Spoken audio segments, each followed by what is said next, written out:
যদি কখনো আপনার রাগ দেখানোর মতো পরিস্থিতি তৈরি হয়, আপনি নিজেকে বলবেন ঠিক আছে রাগ দেখাবা তুমি, কিন্তু এখন না, একটু পরে, একটু পরে।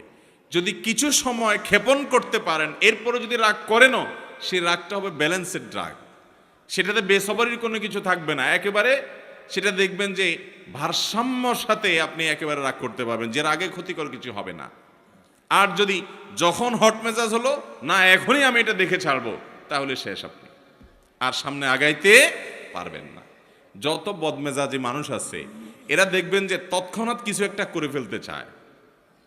যদি তারা সবর করে নিজেকে আটকে রাখতে পারে যে ঠিক আছে করব, আর একটু পরে, একদিন পরে করেন, দেখবেন রাগ অটোমেটিক অর্ধেকে নেমে গেছে। কথা কি বুঝাতে পারছি? নাম্বার 4, সবর নিজের ভিতরে আনার জন্য বদমেজাজ এবং রাগ নিয়ন্ত্রণের যে আমলগুলো আছে সেগুলো করবেন। সে আমলগুলো কি কি? নাম্বার 1, আউযু বিল্লাহি মিনাশ শাইতানির রাজিম বেশি বেশি করে পাঠ করা। কোরআন কারীমে আল্লাহ বলেছেন, ইম্মা ইয়ানজাগান্নাকা মিনাশ শাইতানি নাযগুন ফাস্তাইয বিল্লাহি মিনাশ শাইতানির রাজিম। শয়তান যদি তোমাদেরকে খোঁচা দেয়, এই যে মানুষকে রাগায়, বদমেজাজ করে, আখিরাত ধ্বংস করে, দুনিয়া ধ্বংস করে, এজন্য শয়তান যদি তোমাকে খোঁচায় যদি বদমেজাজ বানায় বা ক্ষতিগ্রস্ত করতে চায়, তাহলে আউযু বিল্লাহি মিনাশ শাইতানির রাজিম বলবে। এটা আল্লাহর নির্দেশনা। এজন্য শয়তান থেকে পানাহ চাইতে হয় বদমেজাজ হলে, রাগ হলে। এক ব্যক্তি নবী করিম সাল্লাল্লাহু আলাইহি সাল্লামের সময় রাগ হচ্ছিলেন, খুব রাগান্বিত, ক্রোধান্ধ হয়ে গেছে, রাগে অগ্নিশর্মা হয়ে গেছে। নবী সাল্লাল্লাহু আলাইহি সাল্লাম দূর থেকে দেখে বলছেন, এই লোকটার মধ্যে যে প্রচন্ড রাগ দেখা যাচ্ছে, খুব বদমেজাজ হয়ে গেছে, ইন্নিল্লা আ'লামু কালিমাতান, আমি একটা বাক্য জানি, এই বাক্যটা যদি সে বলে তার রাগ কমে যাবে। তখন নবী সাল্লাল্লাহু আলাইহি সাল্লাম তাকে শুনিয়ে শুনিয়ে দূর থেকে সেই বাক্যটা পাঠ করলেন, সেটা হলো আউযু বিল্লাহি মিনাশ শাইতানির রাজিম। এই বাক্য পাঠ করার পর ওই লোকটা দূর থেকে শুনে তিনি ওই বাক্যটা পাঠ করলেন এবং তার বদমেজাজি আল্লাহ রাব্বুল আলামিন দূর করলেন। ভাইরা আমার, আমরা হলে তো যায়া বলতাম, এ ভাই তোমার মাথা এত গরম হয়ে গেছে, তোমাকে একটা দোয়া শিখাই দিই, এই দোয়াটা করলে সাথে সাথে তোমার মাথা ঠান্ডা হয়ে যাবে, তুমি আউযু বিল্লাহি মিনাশ শাইতানির রাজিম পাঠ করো।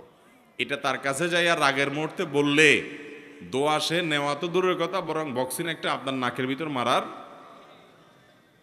আশঙ্কা ছিল, কি থাকবে কি থাকবে না? নবী করিম সাল্লাল্লাহু আলাইহি সাল্লামের হিকমা দেখেন, উনি নবী হওয়ার পরও উম্মতকে পর্যন্ত সরাসরি এইরকম পরিস্থিতিতে কোনো কিছু বললে সে মানতে পারে কি পারে না, সেজন্য তার কাছ থেকে নবী আলাইহিস সালাম সে আশা করছেন না যে তাকে এই মুহূর্তে বলা যাবে, তিনি দূর থেকে বললেন এবং তিনি শুনে শুনে ঠান্ডা হলেন। এই জন্য আউযু বিল্লাহি মিনাশ শাইতানির রাজিম পাঠ করবেন। যাদের মধ্যে খুব রাগ বেশি আছে, ধরেন আপনার বউ, বাসার স্ত্রী অনেক রাগী, যতই বুঝান কোনো কাজ হয় না, তো যে খাবারগুলো সে খায়, যে পানীয়গুলো খায়, আউযু বিল্লাহি মিনাশ শাইতানির রাজিম 7 বার পড়ে ফু দিবেন। আবার দেখে যান না ফেলে, খবরদার, দেখলে কিন্তু খবর আছে, বলবো যে কি মন্ত্র পড়ে কি করছো, আরেক যুদ্ধ বাঁধবে কিন্তু। এই জন্য আর যদি দেখায় করতে চান তাহলে আগে আগে বলবেন, দেখো আমি কিন্তু কোনো ঝামেলা করতেছি না, শুধু আউযু বিল্লাহ পড়ে ফু দিচ্ছি। তো যদি বলে যে আউযু বিল্লাহ পড়ে কেন ফু দিছো, যদি বলেন যে তোমার রাগ অনেক বেশি, তাহলে আরেক যুদ্ধ হইতে পারে, এটা আরেক মুসিবত, এটা সাবধানে করতে হবে। একই কথা পুরুষদের বেলায়ও, মহিলারা পুরুষদের জন্য আমলটা করবেন। বাচ্চাদের জন্য এই আমলটা অনেক বেশি উপকারী। যেটা বলছিলাম শুরুতে, আজকাল বাচ্চারা সব ক্রেজি হয়ে গেছে, সব বাচ্চা দেখবেন ঘরে ঘরে ক্রেজি বুঝেন তো, মানে সব রাগী, এমন রাগী যে শুধু ভাঙচুর করবে চতুর্দিকে। অথচ আগে বাচ্চাদেরকে এত বদমেজাজ দেখা যেত না।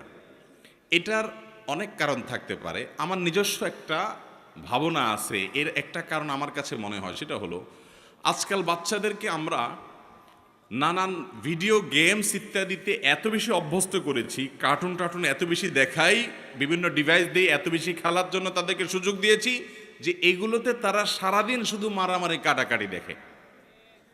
গেমসের মধ্যে সে দেখে সামনে যা আছে সব শেষ করে ফেলাও, ঠিক না ঠিক?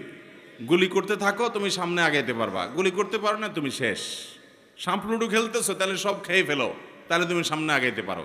এই যে অন্যকে শেষ করলে সামনে আগানো যায়, আমাদের দেশেও দেখবেন যে এই অবস্থা, মানুষ বড় হওয়ার পরেও আরেকজনকে দমাইতে না পারলে, আরেকজনের ক্ষতি না করতে পারলে সে আগাইতে পারে না। কারণ ওই যে কালচারটা ওইভাবে বেড়ে উঠছে, বাচ্চা ওইভাবে দেখে দেখে বড় হয়েছে। এই জন্য দেখবেন বাসায় কোনো মেহমান আসলে অনেক সময় দেখবেন ছোট পোলা পায়েন ওই আঙ্কেলকে দেখে এরকম ধরে ঠুস ঠুস ঠুস ঠুস করে, হাত দিয়ে পিস্তল মারে। তার মানে কি, ও সারাদিন মারামারি দেখছে, ও জানে সামনে যা আসে সব শুধু ঠুস ঠাস করতে হয়, ফাইট করতে হয়, এটাই শিখছে। তো ও বদমেজাজ হবে না কি হবে? ওর মধ্যে উদ্ভট ভাব আসবে না কি হবে? বাচ্চাদেরকে আজ শারীরিক কসরত থেকে আমরা মাহরুম রেখেছি। বাচ্চাদেরকে শুধু মাহরুম রাখি নাই, আমরা নিজেরাও মাহরুম আছি। শারীরিক কসরত করে, ব্যায়াম করে, খেলাধুলা করে, দৌড়াদৌড়ি করে কিসে সুস্থ থাকবো? কোন দেশের কোন খেলোয়াড়রা কোথায় খেলে, আর ভূতের মতো রাত 2টা বা 2টা তাকায় থাকেন আপনি। সে খেলে গোল দেয়, আপনি এখানে লাফ দিয়ে ওঠেন। সে খেলে হেরে যায়, আপনি এখানে চোখের পানি ফেলেন। ভাই, পাগলামিরও তো একটা সীমা থাকা উচিত। আল্লাহ তাআলা আপনাকে সুস্থ শরীর দিচ্ছে, আপনি ব্যায়াম করেন, নিজে দৌড়াদৌড়ি করেন, নিজে খেলাধুলা করেন, নিজে কম্পিটিশন করেন, করে সুস্থ থাকেন। এখন সেটা না, বাচ্চার হাতে একটা ধরা দিয়েছেন যে তুইও ধ্বংস হ, চোখ নষ্ট কর, মাথা নষ্ট কর, ব্রেইন নষ্ট কর, ইমান নষ্ট কর, আমল নষ্ট কর, ক্রেজি হয়ে যা, বদমেজাজ হয়ে যা। আর আপনিও একটা বাক্স এটা সামনে নিয়ে বসছেন, সেই গোল দিছে আর আপনি লাভ দিয়ে উঠতেছেন। ভাইয়েরা আমার, মুসলমানের কর্মকাণ্ড এত উদ্ভট হবে না, এত অযৌক্তিক হবে না, এত হাস্যকর হবে না। নবী করিম সাল্লাল্লাহু আলাইহি ওয়াসাল্লাম তিনি দৌড়াদৌড়ির কম্পিটিশন করেছেন, সাহাবীদের সাথে করেছেন, নিজের স্ত্রীর সাথে করেছেন। তিনি সাহাবীদের শুটিং প্রতিযোগিতায় উৎসাহিত দিক করেছেন। শারীরিক ব্যায়াম হয়, এই ধরনের খেলাধুলাকে এলাও করেছেন, যেখানে জুয়া নাই, যেখানে সতর মুক্ত করা হয় না, যেখানে চোখের জেনা হয় না, যেখানে হারাম কিছু নাই, সেগুলোকে তিনি অনুমোদন করেছেন। আর মুসলমানের সন্তানরা রাতকে রাত নষ্ট করে, সময় স্বাস্থ্য নষ্ট করে, শরীর নষ্ট করে, চোখের জেনা করে, অন্যের সতর উন্মুক্ত সতরের দিকে দৃষ্টিপাত করে গুনাহগার হয়, এবং মুমিন হিসাবে, ইমানদার হিসাবে কুফুরের প্রতি, আল্লাহর প্রতি, অবিশ্বাসী প্রতি যে অপছন্দ করা তার ইমানের দাবি ছিল, ওয়ালা এবং বারার দাবি ছিল, সেটা তার অন্তর থেকে ধুয়ে মুছে পরিষ্কার করে একাকার হয়ে তার সবচেয়ে বড় আদর্শ আর সবচেয়ে বড় কাফেররা, যারা সমকামিতাকে প্রমোট করে, যারা সমকামিতাকে বৈধতা দেয়, যারা অসংখ্য অন্যায় অনাচারকে বৈধতা দেয়, অনেক মুসলমানের প্রতি জুলুমকে যারা বৈধতা দেয়, তারাই আপনার হিরো, তারাই আপনার স্টার এবং তারকা। আল্লাহ রাব্বুল আলামিন আমাদের বিবেকগুলোকে যেন জাগ্রত হয় সেই তৌফিক দান করে।